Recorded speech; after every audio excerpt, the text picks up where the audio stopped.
ISC 6. Today we have a great old matchup versus 2D20 versus Smoke Keshik. I do believe I said their name right. Please don't yell at me.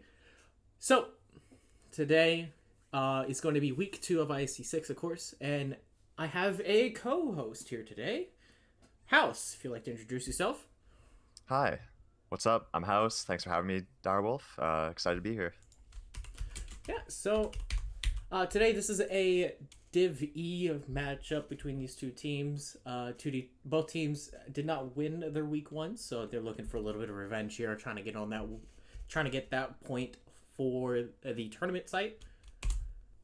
So the first map is going to be Caustic Valley here. If you would like to talk a little bit about it. Yeah, of course. So what you'll notice is it's only 3 cap in this tournament, and the caps are on this side of the map. Now, in the light drop, it's usually unlikely that teams would play caps. However, given how open this map is, different mountains, like we have D6, we have Fox 4 Ridgeline, 3 line, above Kappa, there's the Charlie 3 hill. You can get some pretty advanced info with your fast mechs, and blue lasers I think are viable across all of the tonnages on Caustic. So we could see a team push, but we could also see a team play blue lasers if they have done their homework. Yeah. So funny enough, both teams are go ahead and ready and locked, so we're going to swap back over to the main screen. That was pretty quick. Both teams are rocking 275 tonnage, with Team 1 stacking 3 Bravo, 3 Charlies, and same thing for 2D20 here. Both are kind of just pretty standard drops, I think. So, yeah. We're going to go ahead and get dropping here in 3, 2, 1.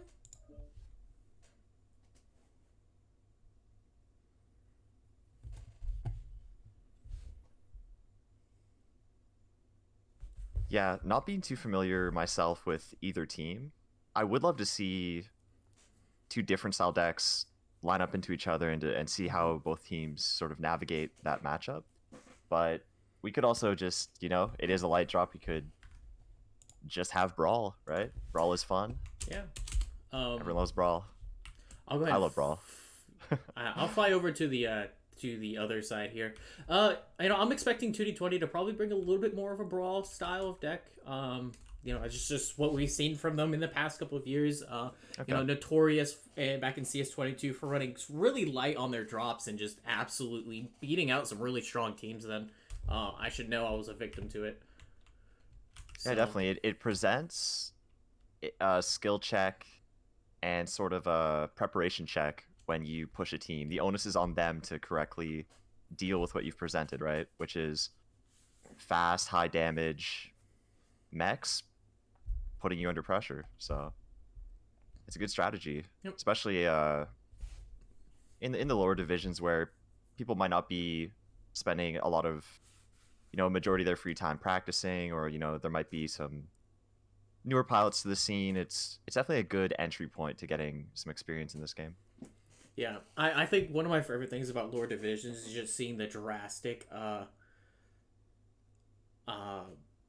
difference in like map ideology and deck ideology, and like you even get to see some pretty interesting builds. I think like the first match had of ISC had like a heavy Goss Hatamoto that was pretty fun to watch. So, yeah, definitely. So yeah, starting here on the north side for the red team, which I believe is 2D20. We have 3 Firestarter A's, 2 Wolverine 6Ks, and a Dragon. Let me go ahead and click on this Firestarter. So we have small pulse Firestarters indicating to me Brawl. What do you see on your side? So over here we have a Flea 17 running medium pulse and small lasers, a Hellspawn 8P. Those are going to be SRMs. We have a Bushwhacker X1, a Roughneck Bolt, and a Phoenix Hawk 1K. I'm going to try and get those builds. 8 medium lasers on the Fireball. Bushwhacker is Snub Nose, Heavy Machine Guns, SRMs. And then on the Bolt, it's probably going to be some form of DACA. We got 4 AC5. And yeah, on the Hellspawns, it's 5 SRM6. So Right on. While you were checking that, the Wolverines and the Dragon Fang hero are all rocking large X pulses. Wolverines have backup medium lasers, and the Dragon actually has some rockets on it. oh And they're spreading out over on this Kappa side with two of their Firestarters contesting Theta, bullying off this fleet. Jermaine really just getting the info for his team, but unlikely to be able to contest the point. yeah, I mean, right now it's just kind of teams are really just trading back and forth a little bit, just trying to get feel each other out, getting a little bit that early damage. Over here on 2D20, we do have the two Wolverines and the Fang kind of swinging out wide, trying to get some large expulse fire on the main force of Smoke Keshik. So the one thing, and Smoke Keshik, they're all still in the high 90s, so they're managing to play cover effectively. And their flea retreated to the team, but it looks like they're making a maneuver over towards these Firestarters who are somewhat isolated from their trade mechs. Their trade mechs at the edge of the map, fighting a 3v1. Yeah, I think they've made a really good decision. They're pulling out because that was a losing fight right there. That was basically a 3-on-5, and that was not a good idea. But you have Indigo Man over here, kind of trying to push the bolt here.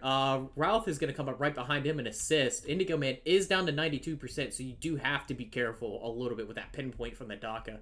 And it looks like they're also pushing down on Theta here, trying to take the cap away and kind of bully out 2D20. And I'm liking how these Firestarters are playing it. They're just posturing. Although Zaln and Sirito took a bit of damage, 10 and 20% each. Yeah, he needs to be very careful. Needs to leave. Yeah. He definitely needs to leave. Maybe pop a UAV and get out of there. Yeah. Right now, the HP battle is kind of leaning towards Smoke Keshik, but Mech Warrior there is dropping very rapidly down to 60%. That is their bolt. He's probably going to go down here pretty soon, just because he's surrounded there a little bit. But the Bushwhacker does come in to save with Zlane here, trying to get the rear of the bolt here. He's probably going to go down here pretty quickly, because he is open CT. The Fight Spirit's here and started. Yep, down goes the bolt. Now here comes pretty much the rest of the brawl. Yunta down to 71%. They really need to get this Bushwhacker out of the way. And unfortunately, for Smoke Keshik, 2D20 making a really good call. They had a UAV on Theta, seeing that these two Hellspawn APs were not in the fight, and they took the fight. Zane's self-destructed. Vlatar goes down. Bushwhacker is legged. Smoke Keshik just fighting short-handed there. 2D20 made that proactive play, and it looks like it has snowballed into... Yeah, Soundbus gets the main 4 mechs, yeah. Yeah, this is going to be a 2D20. Too little, too late. Yeah, Jermaine goes down. Yeah, I think this is a 2D20 win. That was a really good job. Really well played by them, just kind of utilizing scouting and just trying to figure out where the team is. And honestly, that was a really good job by those large X-Pulse laser mechs to just kind of shut down that Daka mech. Definitely. And, that Daka mech fighting on its own, taking a lot of attention, good. However, the 2D20 Firestarters, with their speed and info gathering around Theta, they spread out in a line, sort of baited a push, put up some UAVs, and then got back to their main force. That UAV showed that, the Hellspawns lagged behind, and they just took an advantageous fight over here on the left side of the map. Yeah, not to discredit the bolt, but he was getting out a lot of damage. A lot of these Wolverines are already kind of open and almost dead, essentially. So. Oh, I'm sure the bolt is going to have solid damage. Playing that spot and having a bit of a range advantage against large X Pulse, I assume. Definitely was probably putting in a good amount of work, but not enough work to win a 6v4, unfortunately. Yeah, he did 470 there for Smoke Keshik. On the 2D20 side, we do have Ralph doing 397 in that Dragon. He was halved, by the way. I think he either got backshot or he cooked himself, because there was a lot of structure damage when there was still armor. So definitely. Yeah, purple lasers are hot, and they definitely have the damage to match that heat. So you got to be careful. It's easy to get a little too greedy in X-Pulse Max. Yeah. So that is going to be 1-0 to 2D20. We're going to be moving on to the next map here. It's going to be Emerald Vale, everyone's favorite tree map. I'm gonna bring Yes, me a light player, loving running around, being able to see everything. Yeah. So map strat is up. If you'd like to talk a little bit about it, House. Sure. I still see it as caustic. Let me just refresh yeah. my browser. Aha. Right, there we go. Right on. So again, it's the light drop. It's a 3-cap format, so playing trade, while you could, there could be a strong trade strategy you could develop. Realistically, I mean, it is the medium drop, actually. I kind of just misspoke there, but it's not the higher tonnage drop. It's not the 425, right? So playing a cap strat, you might have 1 or 2 light mechs. You can use those light mechs to contest the enemy. Usually Team 1 has a stronger time going up Charlie 3. And Team 2 usually has a better time going up the Fox 4 line, mainly just because these ridges on the way to the cap points have better lines of sight over towards Theta from either side. I think what'll be most interesting is how much they commit to Theta at the beginning of the game if either team decides to set up on the mountain. Yeah. I definitely also think you could also receive down in like the Delta 3 Echo 4 area. I'll mark it here on the map a little bit. You can kind of like make a firing line basically here. For Team 1, you can do some pretty much a mirror, kind of do it right here as well. Yeah, there's definitely enough open ground and good building cover to both kite around, kite back from, pop tart over. And you're also able to, depending how the enemy decides to push you, there's secondary places you can play from, right? Like if you set up in the middle and they push, your left, if you're Team 2, you can kite backwards. If they push, this side, you can kind of just mirror and keep a good distance between you. Really, what I think matters the most for a brawl around Theta is which team gets the jump, because if unscouted, you can get very close to an enemy team's setup. You can get within 200 meters. You can pick off a target very quickly if they're just kind of standing behind a building, right? And you're not really going to escape at this tonnage level if you're a heavy mech or an assault mech. Yeah. So Team 1 did lock. They're actually stacked 4 Charlie, 2 Bravo. So I definitely think they're going to try and take that northern side of the map near Epsilon. We're currently waiting on 2D20. They're still stacked 3-3, Bravo, Charlie. So they're not really giving up too much information on the Team 2 side, but Team 1, like, being able to getting locked first gives some sort of intel to Team 2, kind of what your idea might be. So, speaking of which, Team 2 already has locked, so we're going to go ahead and get dropping here.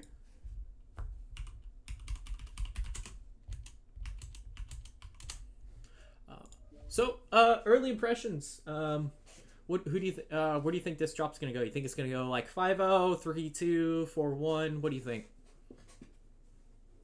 Well, sample size of 1. I really liked the pressure and awareness from the light players on 2D20 last drop. So what I liked was that they threatened that flank near Theta, and then I think they took a bit more damage than they needed to, but they really did sell the bait, and that bait resulted in those hell spawns being split from Smoke Keshik. So I'm looking to see which team is able to group up for decisive play and make that decisive play first in this drop. And just based off that first game, which who knows, maybe it's just, lighter tonnage, player comfort, get the jitters out, first match of the day, right? Yeah. On stream. I'm not too confident to predict yet, but I'll give you a prediction at the end of this match based on what I see. Okay, yeah. I definitely know, like, the moment you get that first kill, like, everything else is smooth sailing. It's just trying to get that first kill. So Exactly. yeah. just waiting on teams to load in here. I'm over on the Sigma side, by the way, if you want to stay over at Gamma. Perfect. Yeah, you want to lead with their builds this time? Yeah, sure. So, Cool. I don't know. Very curious to see how this drop will go. I definitely think 2D20 is probably going to do a sort of receive again, and just set up for a receive until it's ready for them to push if there's a mech out of place or anything of the sort. But that's the one thing like a lot of teams fail to do is capitalize at the right time. So over here, Yeah, that's crucial. Yeah, so over here on the Smoke Keshik side, we have a Phoenix Hawk 1K, an Atlas RS, a Mauler MX90, a Hunchback 4P, a Black Widow, and a Locust 1E. So Atlas is naturally 4 large X pulses, MX90 is 6 AC5s, Black Widow's probably AC5 light peep as well. Hunchback is 8 medium X pulse, and the Locust is probably running some sort of laser mix. Yeah, so we have a trio of assassins taking Theta for 2D20, SRMs and small lasers, and then we have some DACA mechs running up towards Epsilon. So we have a Mauler MX90 with 3 AC2s, 3 AC5s. They brought 1 hero mech, being the Cyclops Sleipnir with 4 LB5s for medium X pulses, and 75-ton Marauder 9M with MXPLs and 2 SRM2s. Yeah, a lot of very interesting builds there. But A lot of DPS. Yeah, it definitely looks like 2D20 did scout them already, and those bigs already got the memo saying, "Hey, heads up, they're up there already." So you can kind of see the Locust here, Captain Rex trying to get a little bit of scouting info. He probably saw Yuntao here in the Cyclops Sleipnir. He's probably gonna try and wrap around on him. And I really like the decision to not shoot at that Phoenix Hawk and give it the position of the 2D20 bigs. They had an opportunity to shoot at that Phoenix Hawk, and they are just waiting because they know if they take... Oh, and... They didn't shoot at the Locust. That Locust just kind of ran in and dropped, but this The Locust didn't see them on the scout, and now he knows. Yeah, So now these 2D20 bigs are surrounded. There's UAVs up, and it's going to be a question of can these assassins... get into the backfield. These assassins are getting on the bigs. They are. So it's lights versus assaults on both sides. Mm-hmm. But it doesn't really look like 2D20's assaults are really that much into a fight. The assassins over there are trying to pick out a way a little bit on the Mauler. The Mauler's down to 76% and dropping. And I'm really liking 2D20's assassins, pop charting with their SRMs and really bullying the MX90 and Hunchback on the side of Smoke Keshik. Yeah, Dustin's about to go down with the 4 AC5 Black Widow. But again, Terra's also getting torn apart by that Atlas. It's only at 73% with Jeff getting on him. Down goes the Black Widow by Dustin. Yuntao down to 58%, Terra down to 57%. The light fight over there is pretty much in the favor of 2D20. I think it's essentially a 3-on-1 for the assassins versus that Phoenix Hawk with that Mauler trying to get into the fight. Yeah, the Phoenix Hawk hit the flank of these assassins to come and peel for his bigs, but perhaps too little too late. Mm-hmm. I think these assassins being together this long got a little too much value on the MX90. Yeah. And where's this Atlas? Where did this Atlas end up? I see he went around the cap point. Yeah, he's over there. 62%. He's fighting Jeff the Buffalo. Jeff Buffalo got in a little bit of a face-hugging range there, but he has that 4P in his rear. He killed the Atlas. He needs to rotate and kind of finish off that Hunchback because again, orange CT on the Marauder, and the Hunchback probably pretty hot, but still has armor. Gets the kill. So now 3-on-3. It's light on light pack on pack action almost with the Mauler still up and active. Yeah, Yuntao and Terra kind of went down to that little choke point. Zane goes down. MechWarrior goes down right behind. But yeah, damage on this Mauler here. Oh yeah. He's a stick. Thorgrim. Mm-hmm. Ralph got legged to get to 30. So now, let's see. So Ralph if I could just click on this Locust, having a bit of a skill issue. He's still fresh. He's He's still okay. He's down to like 84%, but see, honestly, 6 SPL. See, I don't know. Like, if I was a Locust, I would leg Ralph and leave. Yeah, leave, try to play 2 cap and take a 1v1 later. Yeah, because I mean, could be the play. both these assassins are extremely low. You have Ralph here legged, and then you have Gets this the kill. leave, go away, run, Yeah. just run. Which is the decision that they are making, which you love to see some cerebral play, good decision making. Oh, Oh no, perhaps. he's coming back to finish it.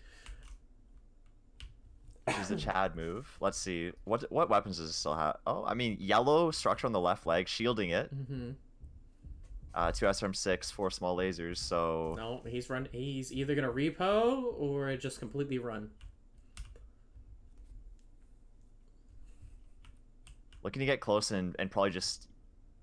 Oh, he got legged. Lost his leg on the way in. And that's Oh, why... very nice. Wow, nice shot out of Rauta on the assassin.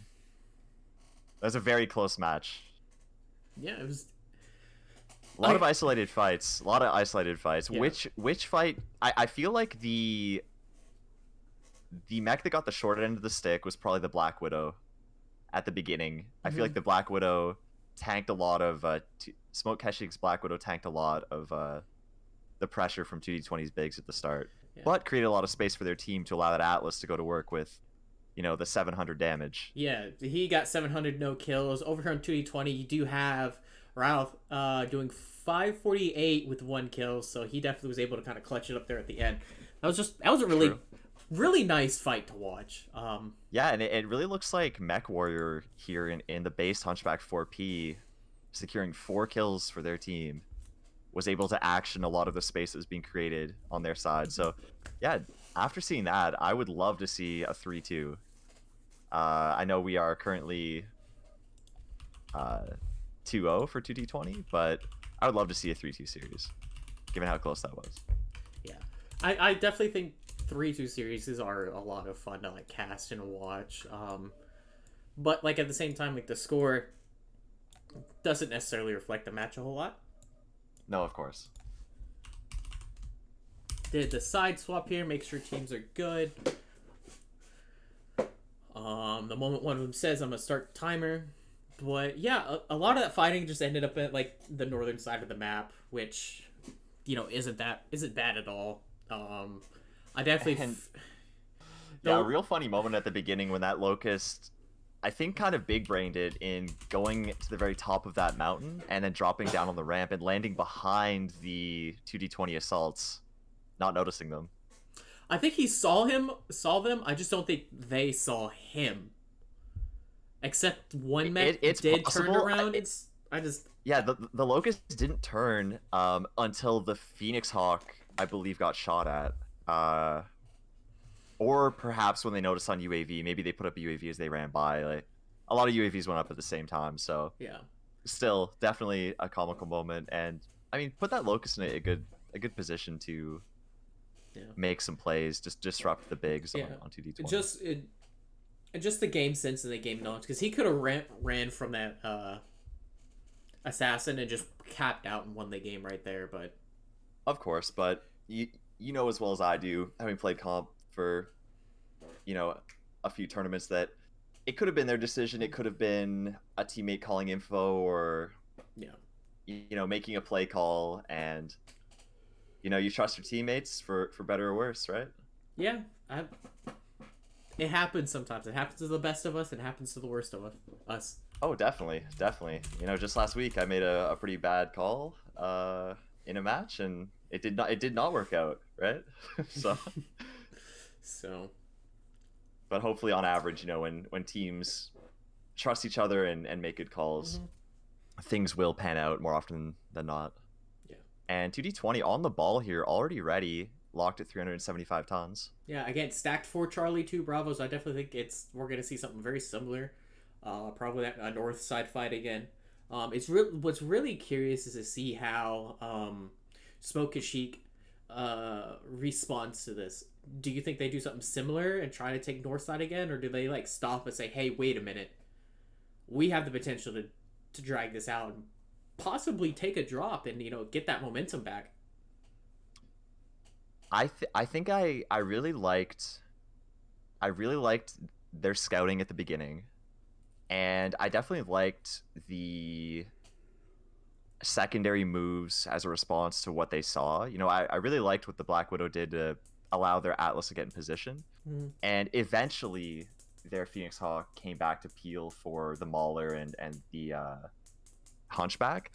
I think what I'd like to see from them as just a small adjustment, which could pay big dividends, is using one of their lighter mechs to camp their bigs and push off the 2d20 light pack, because so far we've seen in both matches, triple Firestarter, triple Assassin, those mechs are just rolling as a unit. So if you've seen it in back-to-back games and it's disrupted you both times, you definitely want to scout, see if they're doing it again, and then have someone sort of before the drop, like, okay, if the three lights play together and do something, like, you need to be in position to deal with it. I'd like to see that from Smoke Keshik. Yeah.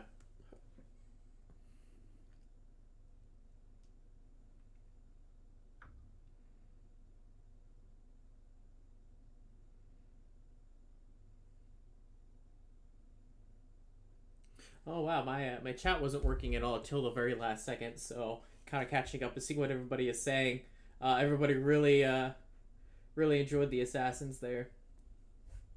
The Assassins had a really good hill to Pop Tart on, and keep that info on those bigs. Those bigs kind of just had to walk backwards. The bigs being the Mauler, the Hunch. They kind of just had to stay there and trade with Pop Tarting Assassins, which feels bad. Yeah, for sure. Also, the other thing is, like, we really didn't get to call out during the fight was the Hunchback kind of using its hunch and really only just exposing with that to get the damage on. So, because where he was positioned there. So, anyways, that Hunchback definitely put in work with 4 kills, 600. So, with that all being said, we're gonna go ahead and get off with the third drop here. Again, the score right now is 2-0 for 2D20. 2D20 is absolutely feeling really good about themselves right now. They got all the momentum in the world right now. They're playing very well, playing pretty tight knit. They just need to keep it going and keep up, and Keshik just has to find an answer for it. Yeah, my heart wants a 3-2, but I'd say my realistic expectation, given how well that 3-man light unit is impacting the game, I would say a 4-1 is what I expect to see. But you would really love to see a strong, decisive get-back game out of Smoke Keshik here. Yeah. Do you predict both teams to bring similar decks, or do you think people are going to switch it up? I think there's going to be a little bit of a change up here, probably, coming from 2D20. I think they're going to probably just have a little bit more laser vomit as opposed to Daka. I'm really curious to see what they're going to bring as their lights. But like Smoke Keshik, I don't know. They could be bringing like the exact same thing. Except they can't use any more Phoenix Hawks if I remember correctly. I don't believe we've seen a Charger in any of these drops yet, which is definitely something we've seen many teams favor, that chassis. So yeah, especially perhaps they could be saving them for series, of course. So over here on the 2D20 side, we have a Warhammer 9D, a Thunderbolt 5SS, a Dragon Fang, a Warhammer 6D, a Vulcan 6M, and another 6D. So probably a lot of laser vomit here from 2D20, of course. So what do we got over there? So we have a Nightstar 10P with Daka, Mauler MX90, Daka, Binary Grasshopper, kind of based. Let's see, what else do we have? We have Black Widow again, 4 AC5s, Spider, LMG, Large X Pulse, Large X Pulse, Locust 1V with Giga Quirks. And what I really like out of them this time is that they're just keeping their team together with the Spider splitting off to just sort of get that info, which they already have. They see that Vulcan running up the hill towards Epsilon. Yeah. I've tested that Vulcan once or twice. It's very interesting. Doesn't really have and that Vulcan should be getting that info, sees the Nightstar. Yeah. And again, of course, it's gonna be Daka versus Large X Pulses here, And we're just X pulses in general. Ralph kind of dropped there in the dragon, so that's very careful. They have to be very careful for that. Very interesting to see 90s and 60s together, because I know 90s get the speed retention, but the 60s have a little bit more laser hard points. Definitely, and the 90 also having jump jets can be relevant in a lot of fights. Yeah. I also definitely missed the Thunderbolt 5SS, which I believe is X pulses, but yeah, medium both X-pulse. teams are grouped here. Yeah. Smoke Keshik, Spider, or sorry, Grasshopper on the hill, getting some trade over the point.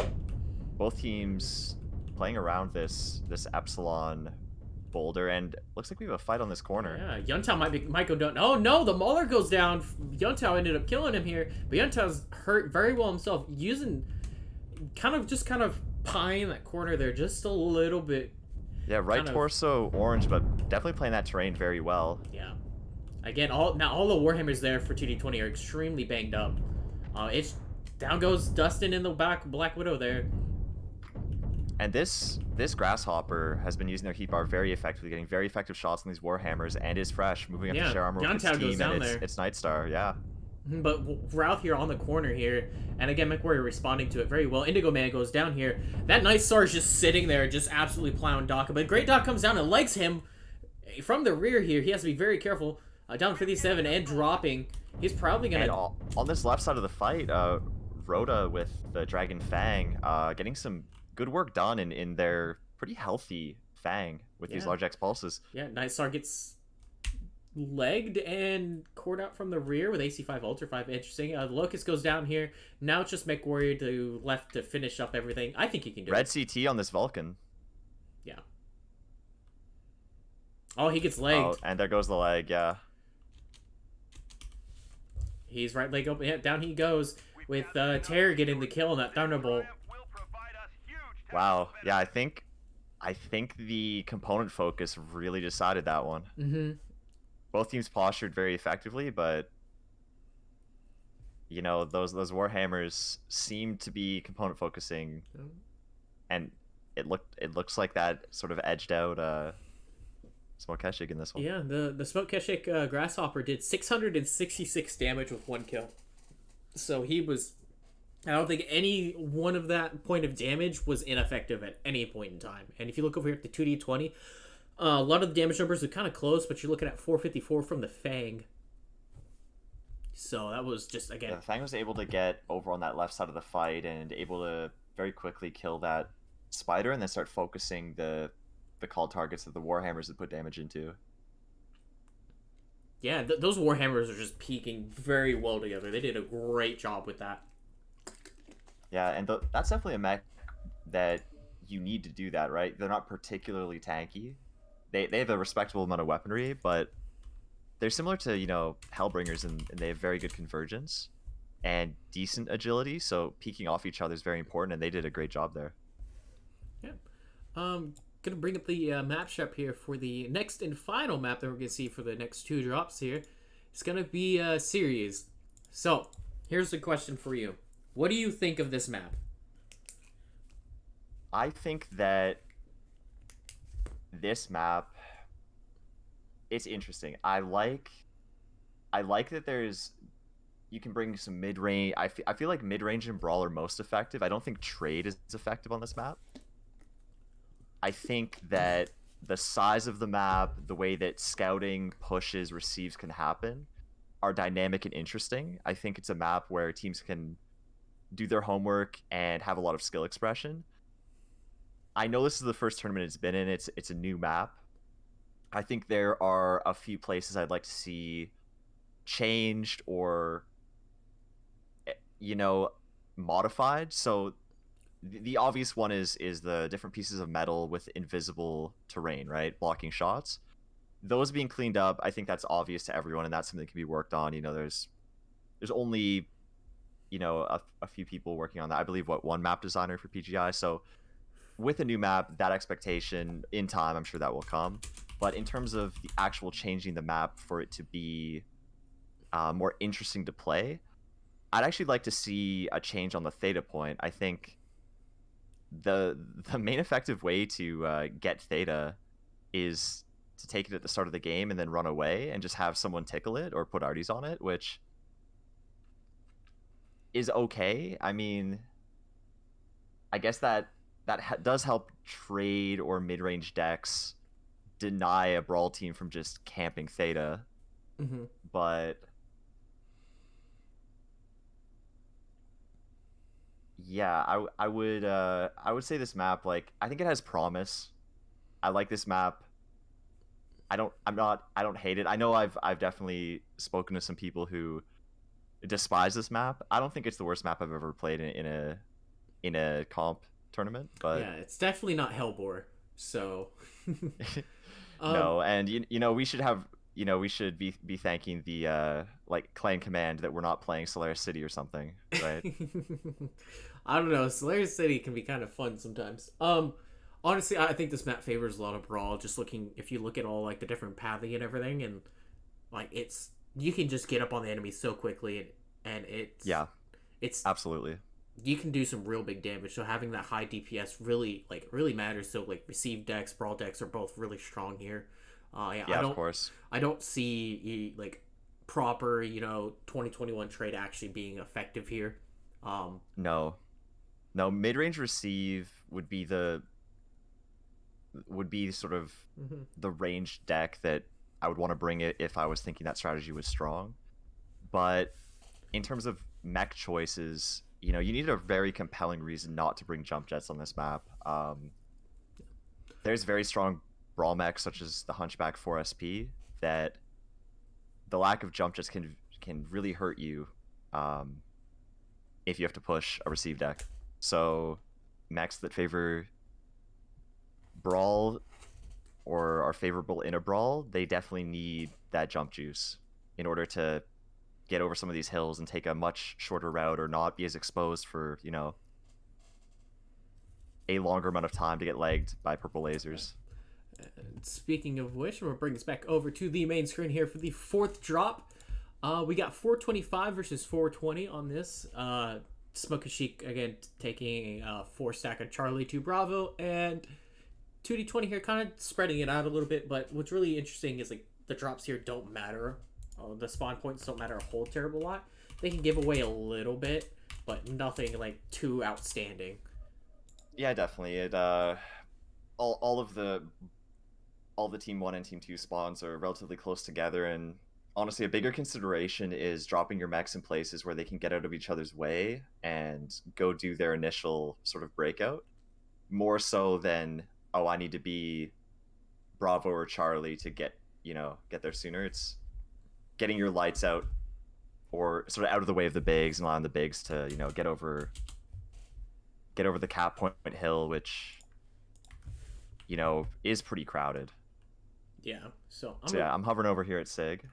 All right, I'm gonna go flying over towards Gamma. Like my other complaint I've heard about this map is like visibility's kind of dookie here. I like the atmosphere of it, but like vision's one of the hugest things that you need, and that's why I feel like it definitely does still favor that brawl and that medium range stuff. And kind of to go back to the point of like if you've noticed, like Endersphere mechs have been kind of rotated into being like just a little bit of a better mid range option. Just with how like their quirking is, their armor, you know, like binary, them getting binaries was the greatest thing to ever happen to Sphere Laser Vomit. Oh, of course. And then like X Large Pulse is actually becoming quite strong for just kind of being a really nice multi-role. So over here on the 2D20 side, we have triple Onion 1Vs. They're probably brawl here, probably ace. We have one with 2 Ultra 5s. They're all 2 Ultra 5s. We have a Sleipnir probably running some form of DACA, as well as an MX90 running DACA as well. 2 LBX5s for medium X pulses, and then 3 AC2, 3 AC5 coming from the MX90. And we have a Flea probably running either medium pulse laser, or small pulse, small laser. What do we got over there? We have a based drop deck on the Smoke Keshik side. We have a Brawl Atlas, UAC 5 light PPC King Crab, a Brawl Marauder 3R, Brawl Spider, Brawl Assassin, and let me check what is on this this onion here. Yeah, AC20 SRM. So we have both teams squaring up to brawl each other. Yeah, I'm really questioning the Onion Vs with just 2 Ultra 5s. I think that's severely undergunned. Yeah, at 75 tons, I think you need a little more. Unless they just send it first and get a couple taps out and twist, but even then, that's a hard sell to me. Yeah, like, I know, like, the Onions are incredibly tanky, but I don't think that's a good build choice. AC20 snub. See, I would have loved to have seen, like, a Brownie Hunter 2 with that build. Yeah, definitely. So on Smoke Keshik's side, yeah, this light machine gun, large X pulse spider. I believe they secured that info for their team, but sort of what I was mentioning on the map strat, in that Theta can be denied from a majority of the map away, and we have the Atlas standing tall on it, trying to get that sliver cap. But yeah, I don't know. I don't know how I feel about this. This is very interesting. Both decks are like 2D20 has the DPS advantage, but like. I mean, what I like about... But not much. There's not much of a DPS advantage, because they also, if I'm not mistaken, have no jump jets. And, I mean, even Smoke Keshik, you know, the Spider, Assassin have JJs, but everything else has to, if they want to move, they have to run up and down hills or through trench lines, and that really dictates your play pattern, you know, where you need to go. So I'm interested to see how these teams move, because it looks like they're both in the process of posturing. We have a light 1v1 on the side here, actually. The Spider getting caught out by red laser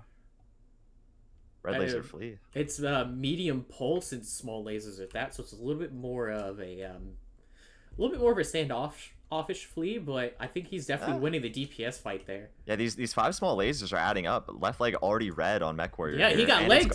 Now it's gone. Yep, just run.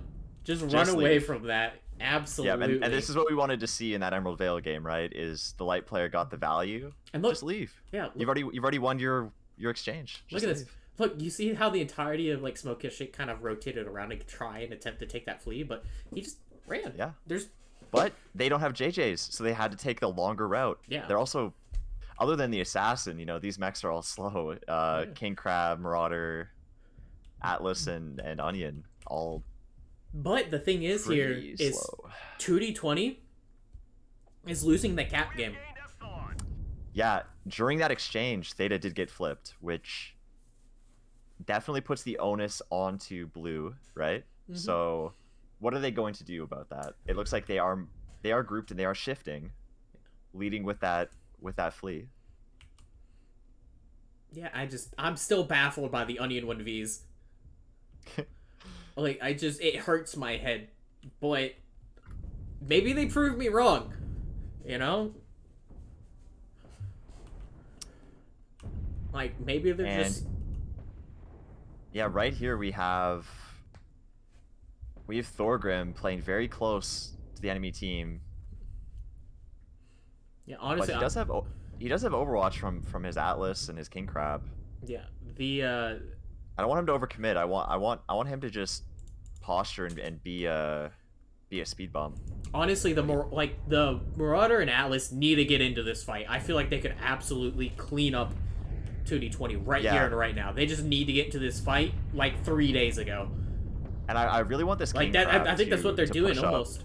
Like, the King Crab needs to get active as well. Yeah, and he's starting to, perhaps a bit too late, but starting to make that move up. Yeah, down goes Jeff the Buffalo. Again, just the focus fire of the Brawl mechs here are I think are going to win this. They just need to realize that they have the DPS advantage right now and the health advantage, and they just need to go around this corner and just absolutely demolish 2D20. But they need to do it yesterday. King Crab goes down, so now they really need to do it. Yeah, being at 60%, they really need to focus. Down goes Thorgrim, down goes Dram. Yep. Yeah. I just don't think that they didn't push fast enough. No, they you know, without JJ's, the route that they took, I'm not mad at, but they did stall sort of in the open, and they didn't have the high ground or the sort of trade peak poke spots that that 2D20 had, and you saw it add up over the course of that little 2-minute exchange, and it sort of cascaded into into the into the win for Yeah, 2D20. those onions won. Oh my god. Yeah, I mean, what I'll say is I liked where Thorgrim positioned at the beginning. And Thorgrim's damage was good. It was onto the enemy Atlas.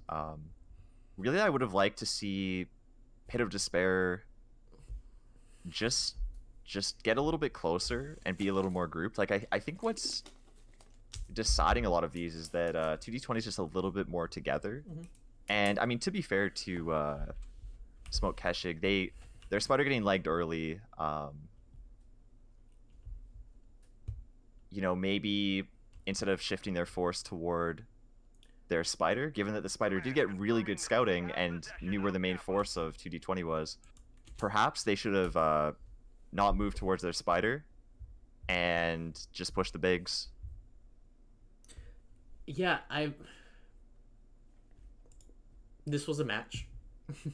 Yuntao doing 785 in the Sleipnir with 1 kill. Over on the Smoke Keshik side is 466 by Thorngrim. Again, just being positioned really well. That's a really good job by him.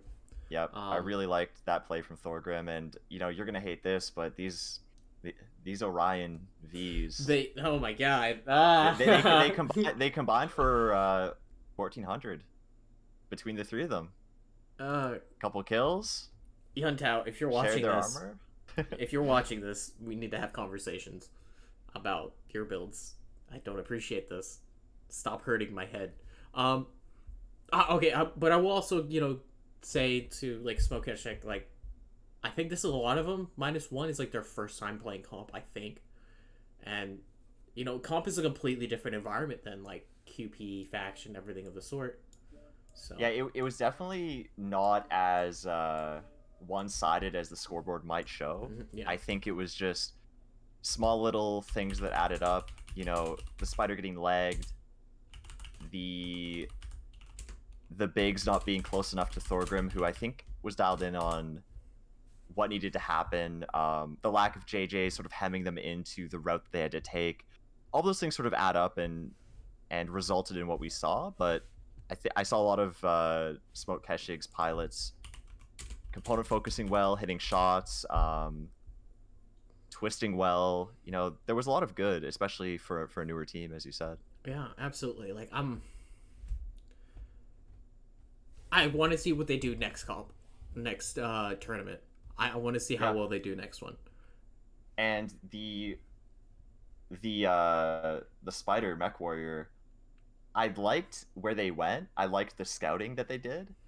I think they might watch this back and see that they could have played maybe half a grid square closer to their team, where when that flea jumps you, instead of being in a low ground area, out of line of sight of your own bigs, you could be more on like a height spot, sort of pop tarting, getting that scouting, having that ability to fall back under overwatch of your bigs, given that at least the King Crab had 500-600 meter optimal.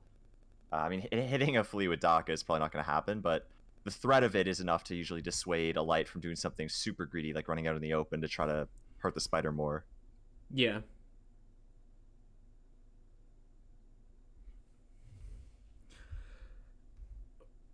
Oh my god, those onions. Oh man, they hurt my head.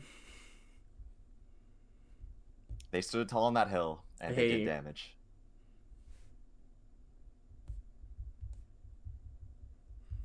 Yeah, so far, right now, the score is going to be 4-0 towards 2D20. I think they're just going to try and close up this last one. So what's really cool about ISC is, like, not only do you get MC for winning the drop, you also get how many, or winning the match. You get MC based on how many drops you win, if I remember correctly.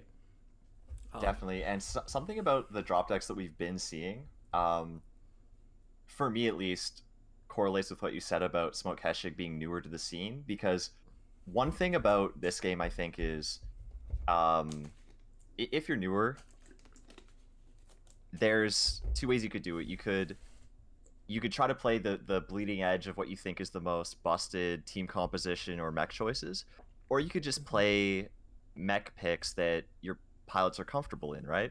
And we're seeing, that deck had 4 different chassis for bigs, right? So the assumption that I'm making, not knowing these players personally, is that those are just comfort picks and mechs that they know they can perform in, they know how to play well. And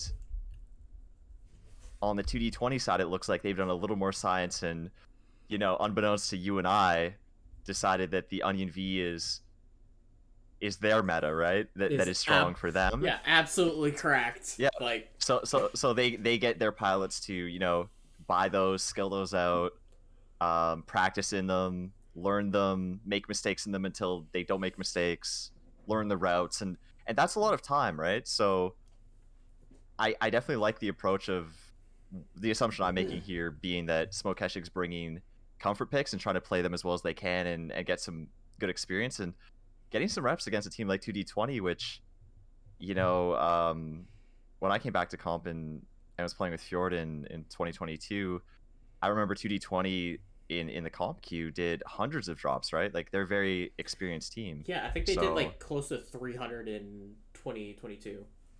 Yeah, definitely. And for a new team to, have some close drops and get some really good looks against a team as experienced as 2D20, even if you can't take a drop, there's definitely lots of small victories here and there or things that you can, learn and take away. And that's fun, competition is fun.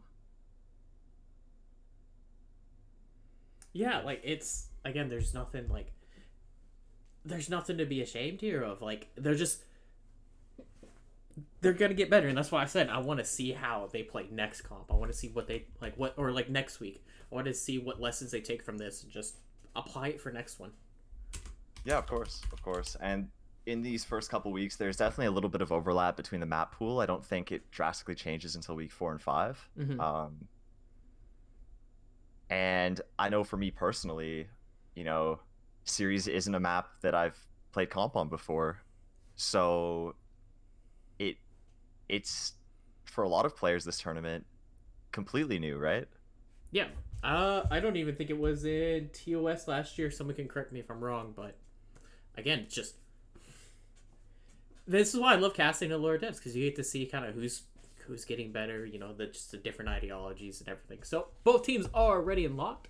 We're gonna be dropping here in 3 or 2, 1. Because, I can't do math right now. Math is Or a social construct. Not even math, just counting in general. Jesus, I need to go take a nap after this one. Oh, for sure. Just kidding. I'm not going to. We all know this. Just get a snack, get your feet back. Yeah. All right, so drop 5. Let's see if 2D20 can finish strong with a 5-0, or if Smoke Keshik can rally and take a drop off an experienced comp. I want Lerms. It's the only thing we haven't seen this game. I want Lerms, please. Because I say that jokingly, but I feel like Lerms are really strong here. I think they are, just because of how the hills are. Yeah, definitely. A single Lerm mech used effectively can, in a more drawn out engagement, its damage can add up. There's not too many good places to hide from them. To your point about the hills, I mean, there's the satellite dish near Theta that is more of a 90-degree angle flat rock face, but a lot of these hills are sloped in such a way where, if you're on UAV or if a light mech is holding a lock on you, you're going to take a lot of damage from LRMs.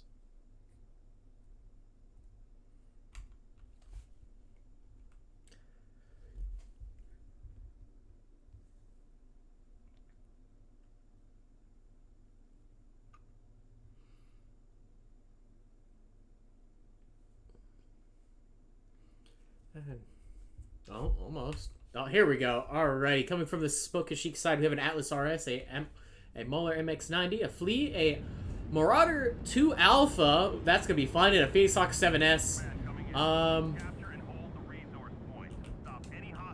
This might be an auto loss for them. I'm not here to make decisions. I think they've used. Yeah, I'm not too sure. I can only really keep track of that stuff in spreadsheets, if I'm being honest, but some pretty strong choices at a 2d20. Finally getting to see some chargers that I wanted to see. Small laser, 6 small lasers with 1 large X pulse across the 3 of them. They also have the Hangover with 5 SRM2s, 5 small lasers. And Hangover. ER large Stalker 5S as sort of an Overwatch and trade mech with Commando 1D as their scout. Yeah. Commando's already pushed past Theta. I think Smoke Keshik just said we're just gonna play whatever we want because they have 2 hero mechs. So. That didn't even register. Yeah, it didn't register to me either. Yeah. Yeah, so I think they are trying to take one as a Pyrrhic victory, but conceding the 5-0. To your point, yeah. Hey, I'm here for it. All right. I think this is the second time the Hangover's gotten played. I think 2d20's been bringing them a lot. Like it's a Thanatos, yes, but it's not that bad. Over here near Epsilon, this light mech doing something that I'm terrified of, which is just running into assaults. Hey, that's the one thing I've said about this map is I've tried to find ways to not have that happen, and I think that's why JJs are very important in these later drops for lots of mechs, but specifically light mechs in order to scout more safely, right? Get up on that hill, pop-tart it, instead of swinging wide into 15 red lasers. Or sorry, 20. I believe this dragon has some too. Yep.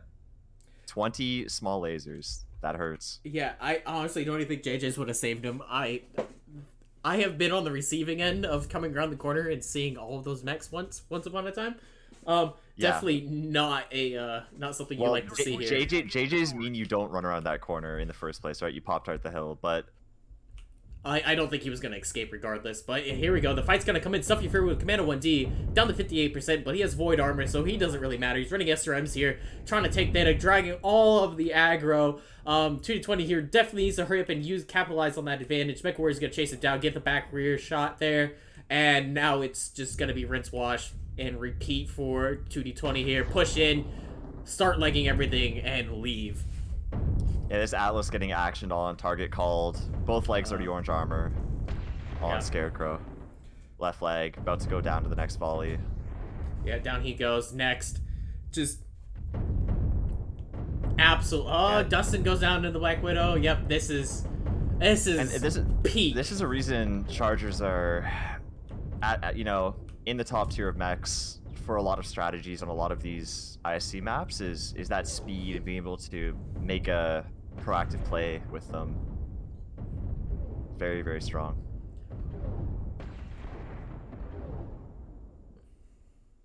Yeah, now it's just this Phoenix Hawk.